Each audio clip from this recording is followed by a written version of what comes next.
Hey, everybody, welcome to What I Learned Today. In this episode, I'm going to start talking about an abundant mindset.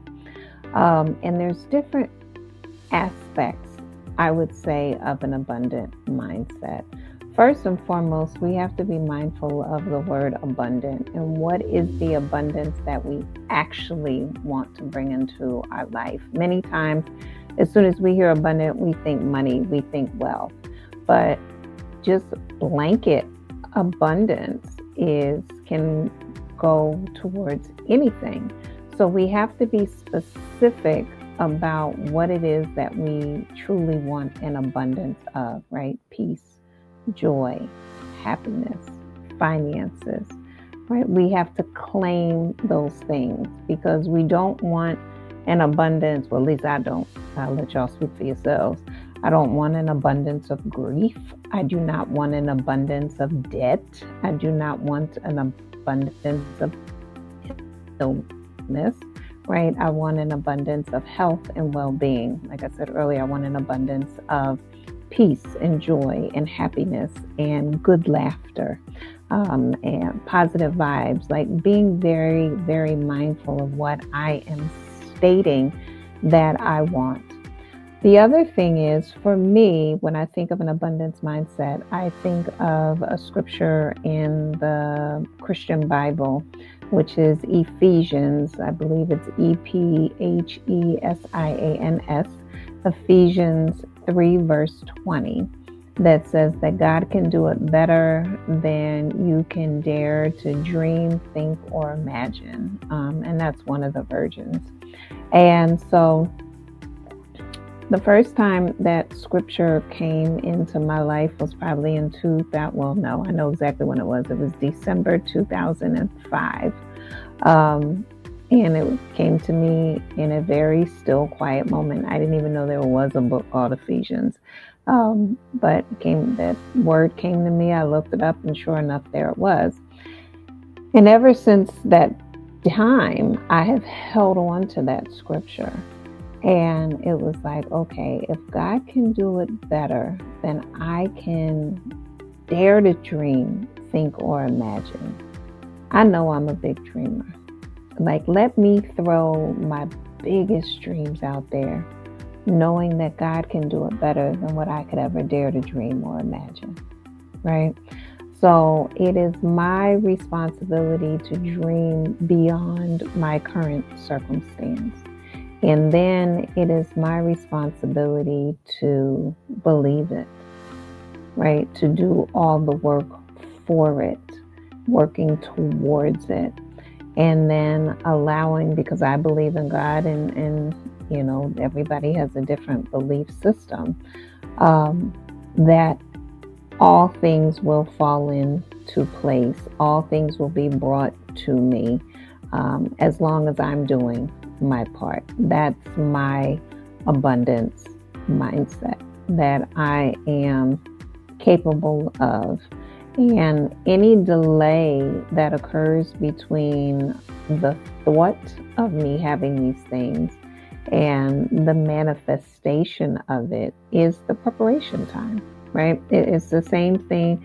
We talk about conception. If we think about a baby, there's the child is conceived, but the child is not born as soon as the child's conceived. There's that preparation, there's the growing.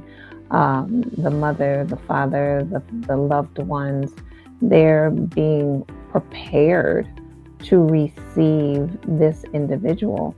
Well, to me, it's the same thing. An abundant mindset is letting me know that my mind is fertile ground. And that's a whole nother discussion in itself, to envision all of life's possibilities for me. And then it's a matter of what are the action steps that I need to take in order for that vision to come to pass. So we have the inspiration, and then we have the action, so that it becomes a matter of moving it from the mind, just staying in the mind, to actually moving it into reality. So what I encourage you to do is dream, your wildest dream, right? Dream your biggest dream. Write it down. Create your vision board. Go on. There's times where I just go on the internet and I look at things that I might want, let's say like a horse, and I will search through images until I find the horse that resonates with me. Be it the color, the size, the build. So I'm not just picking any horse, I'm picking the one that vibrationally I feel connected to, the one that I feel could be a real possibility. I love to swim, so I'll look at swimming pools or, resorts or things like that. Again, some look beautiful, but I don't feel connected to it. So then, therefore, I take the time to find the ones that I feel connected to, because when we're having an abundant mindset, we have to see it as a reality, right? If we continue to see it as a fantasy or even as a dream that maybe floats away, we may not feel like we can actually have it or acquire it, right? But if we understand that this is a mindset, that this is, our mind is set. Okay, just like you set the table, everything's in its place. Our mind is set that we are built for, deserving of, worthy of the abundance. And again, being specific, the abundance of what? The abundance that we desire. So the abundance of health. Well, all of a sudden I may be inspired to start walking every day for a mile or 2 miles or half an hour. All of a sudden I might be inspired to start lifting weights, right? Now I've set my mind to this abundance of health. Well, guess what? Now there's going to be action steps that I need to take in order to unlock this, right? If I tell you, let's say like for instance, there's a vault. If I tell you there's $1 billion in that vault, well, you still got to get up and open the vault. I can give you the key and everything, but you still got to get up and go to it and do something. So the abundant mindset is the first part of the process. And I'm going to think about that some more, but let's just say for right now, the abundant mindset is the first part of the process. And then finding out what those images are, what it looks like, what it feels like, so you can connect with it, so it feels real and doable and possible for you. And then comes the inspired action.